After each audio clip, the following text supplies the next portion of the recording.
आइए सर, आ जाइए आप, आइए, आपका स्वागत है। हाँ, पहले एक एक करके काम गिनाइए, पहला काम गिनाइए। पहला 370। आप जम्मू कश्मीर में रहते हैं? नहीं। भाई ये गोदी मीडिया के एक पत्रकार महोदय बोल रहे हैं राम मंदिर, मतलब राम मंदिर, हाँ सपना था, सपना भी कराऊंगा पूरा, आप कर जाइए।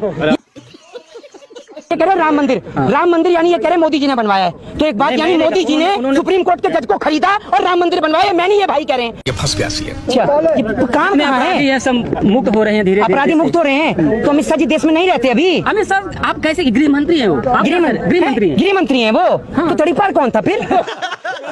तो मोदी जी को इसलिए बनाया था प्रधानमंत्री कि विदेशी यात्रा पे घूमते रहे, इसलिए बनाया था प्रधानमंत्री। विदेशों में वर्चस्व है मोदी का। है? कितने विदेश घूम के आए आप? मैं? हाँ, मैं तो अपने भारत घूम रहा हूँ। तो फिर आपको कैसे पता मोदी जी का विदेश में वर्चस्व है? आपने देखा नहीं, पूरी मीडिया लगी हुई है कि विदेशों में वर्चस्व है। यूक्रेन युद्ध को ले लीजिए। अगर एक बात आप मुझे बताइए, कल को अगर मीडिया ये कहेगी कि ये गोबर नहीं च्यवनप्राश है, तो आप चाट लेंगे? ये गाय के बच्चे को भी इतना पता है कि माँ का दूध पीऊंगा तो ताकत आएगी, इसलिए वो अपनी माँ का दूध पीता है। लेकिन इन्हें अंधभक्तों को इतना नहीं पता, ये गाय का गौमूत्र और गोबर खा रहे हैं। तो दोस्तों, शुरू के क्लिप देखकर आप समझ गए होंगे कि आज का वीडियो कैसा होने वाला है, और ये वीडियो मैं अभी आपको पूरा दिखाने वाला हूं। उससे पहले मैं आपको ये बता दूं, आज के इस वीडियो में मोहित शर्मा ने इस गोदी पत्रकार की धज्जियां उड़ाकर रख दी हैं। इसको पूरा एक्सपोज कर दिया है, हर एक सवाल पर इसकी धुलाई की है, और सवाल पूछने के बाद में क्या गजब धोया है मोहित शर्मा ने। इस वीडियो को देखकर आप कहेंगे कि वाह भाई वाह, मोहित शर्मा गजब तरीके से गोदी पत्रकारी छुड़ा दी है इसकी। तो चलिए ज्यादा टाइम न लेते हुए वीडियो को शुरू करते हैं। पिक्चर चालू करो बे। एक मिनट आइए सर, आप आइए, एक मिनट चाचा, एक मिनट आप आइए सर, आ जाइए आप, आइए, आपका स्वागत है। हाँ, पहले एक एक करके काम गिनाइए, पहला काम गिनाइए। पहला 370। आप जम्मू कश्मीर में रहते हैं? नहीं, मैं सुनते रहिएगा। मैं भारत में रहता हूँ। कहाँ रहते हैं? भारत में। तो भारत में जम्मू कश्मीर नहीं है? नहीं। काम गिनाइए, दूसरा काम गिनाइए। दूसरा काम राम मंदिर। भाई सुन लीजिए, भारत आजादी से बहुत बढ़िया, बहुत बढ़िया। भाई ये गोदी मीडिया के एक पत्रकार महोदय बोल रहे हैं राम मंदिर, मतलब राम मंदिर, हाँ सपना था, सपना भी कराऊंगा पूरा, आप कर जाइए। ये कह रहे राम मंदिर, राम मंदिर यानी ये कह रहे मोदी जी ने बनवाया है। तो एक बात, यानी मोदी जी ने सुप्रीम कोर्ट के जज को खरीदा और राम मंदिर बनवाया, मैं नहीं, ये भाई ये फंस गया सी है। कह रहे हैं, क्योंकि ये कह रहे मोदी जी नहीं कह रहा हूँ। मैंने कहा मोदी जी के 5 काम गिनाओ, आपने कहा राम मंदिर बनाया है। मैं तो ये कह रहा हूँ, उन्होंने राम मंदिर पे जो मुद्दा था बीजेपी का, हाँ, उसने खत्म किया। हाँ, एक बात आप मुझे बताइए, जो 3 तलाक का जो मुद्दा था, उस 3 तलाक के मुद्दे को तो जो पार्लियामेंट से क्लियर कराया गया, देश की जनता के 133 करोड़ जनता के आराध्य मर्यादा पुरुषोत्तम भगवान श्री राम को कोर्ट के चक्कर क्यों लगवाए बीजेपी ने? मोदी जी ने बनवाया है? मोदी जी कल नहीं, राम को लेके आएंगे भाजपा वाले, कल को कहेंगे नहीं, कल को कहेंगे अपने बाप को भी हम ही लेके आए, तो मान लेंगे। ये सांप्रदायिक लड़ाई थी, बहुत पहले से चली आ रही थी। अच्छा, बीजेपी एजेंडा बनाया। ये एक मिनट, तो ये बीजेपी ने बनवाया राम मंदिर, ये तो बता दीजिए मुझे। मैंने पूछा है मोदी जी के 5 काम। आजादी के बाद से हाँ, जिस प्रकार से राम मंदिर का मुद्दा चला, सरकार 70 साल रही। अच्छा ठीक है, आजादी पे आए, आजादी पे आए। जरा 10 स्वतंत्रता सेनानियों के नाम गिनाइए आजादी के। अब मोदी जी के 5 काम आप नहीं गिना पाएंगे, 10 स्वतंत्रता सेनानियों के नाम गिनाइए। इनकी पत्रकारिता आज मैं दिखाता हूँ आपको। अभी मजा आएगा ना भिड़ो। अरे चुप रहिए एक मिनट, पत्रकारिता में कौन सा स्थान है भारत देश का? रुक जाइए, कौन सा स्थान है? स्थान नहीं, आप कोई स्थान ही नहीं है, मुद्दे क्योंकि आप दलाल मीडिया हैं, गोदी मीडिया तो स्थान ही नहीं है। सकते हैं। हाँ, तो आप ये बताइए कौन सा स्थान चिल्ला रहा है? अरे भारत देश में पत्रकारिता का कौन सा स्थान है, जरा बताइए। स्थान से बात नहीं, बात यहाँ सवाल। अरे आप सवाल, आपको जवाब ही नहीं दे रहे। मैंने पूछा मोदी जी के 5 काम गिनाओ, तो 5 काम आप गिना ही नहीं रहे। गिनाओ ना आप, एक काम बताइए कोई ऐसा है। मैं गिनाता हूँ मोदी जी ने कितने झूठ बोले, कितने झूठ गिनना चाहेंगे, कितने झूठ गिनाऊं? मैं गिनाता हूँ। अरे मैं गिनाता हूँ मोदी जी के झूठ। देखिए ये मोदी जी के काम तो गिना नहीं पाए। अरे भाई साहब रुक जाओ, मोदी जी के काम तो गिना नहीं पाए, मैं झूठ गिना देता हूँ। 2 करोड़ रोजगार, 100 स्मार्ट सिटी, हवाई चप्पल वाले को हवाई यात्रा, 15 लाख रुपए। ठीक है, ये तो चुनावी एजेंडा था, लोगों को समझना चुनावी चाहिए। एजेंडा था तो समझना चाहिए लोगों को। अच्छा, तो चुनावी एजेंडा था तो मोदी जी ने काम क्या किया, जरा ये बताइए। नहीं तो एक मिनट, ये चुनावी एजेंडा था तो मोदी जी को इसलिए बनाया था प्रधानमंत्री कि विदेशी यात्रा पे घूमते रहे, इसलिए बनाया था प्रधानमंत्री। विदेशों में वर्चस्व है मोदी का। है था प्रधानमंत्री, विदेशों में वर्चस्व है मोदी का। है? कितने विदेश घूम के आए आप? मैं? हाँ, मैं तो अपने भारत घूम रहा हूँ। तो फिर आपको कैसे पता मोदी जी का विदेश में वर्चस्व है? आपने बात तो सही है।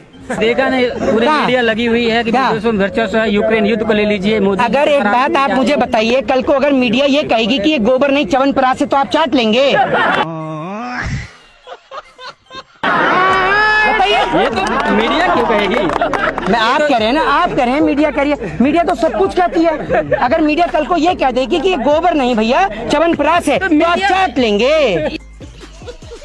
तो दोस्तों, जैसा कि आपने देखा अभी तक के वीडियो में मोहित शर्मा ने गजब धुलाई की है और आगे भी वीडियो में गजब धुलाई करने वाले हैं, क्योंकि अभी तक वीडियो जो देखा है वो वीडियो का टेलर है, पिक्चर अभी बाकी है। तो चलिए दिखाते हैं आगे का वीडियो। ये लोग जो गुमराह हो रहे हैं तो वोट क्यों कर रहे जनता? फिर वोट क्यों कर रही जनता? किसे? आप जनता को क्यों नहीं समझा पा रहे हैं? थोड़ा खुल जाओ। जनता को हम नहीं समझा पा रहे हैं, ये जनता को आपने दिमाग उलझा रखा है।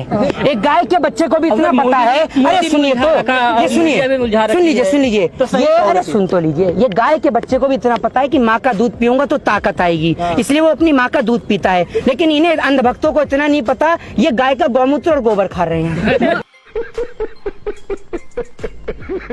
चलो दो। तीसरा क्या बताया आपको? सड़कें पूरे भारत में चमचमा रही हैं, देख रहे हैं आप। अच्छा, सड़कें चमचमा रही हैं। एयरपोर्ट आप देख रहे हैं पूरे भारत में किस तरह से। अच्छा, राजनीति का एक अलग ध्रुवीकरण कर दिया गया है। अच्छा, ये काम कहाँ है? ये सब मुक्त हो रहे हैं धीरे धीरे। अपराधी मुक्त हो रहे हैं। तो अमित शाह जी देश में नहीं रहते अभी। अमित शाह आप कैसे? गृह मंत्री है वो, गृह मंत्री गृह मंत्री हैं वो। तो तड़ीपार कौन था फिर?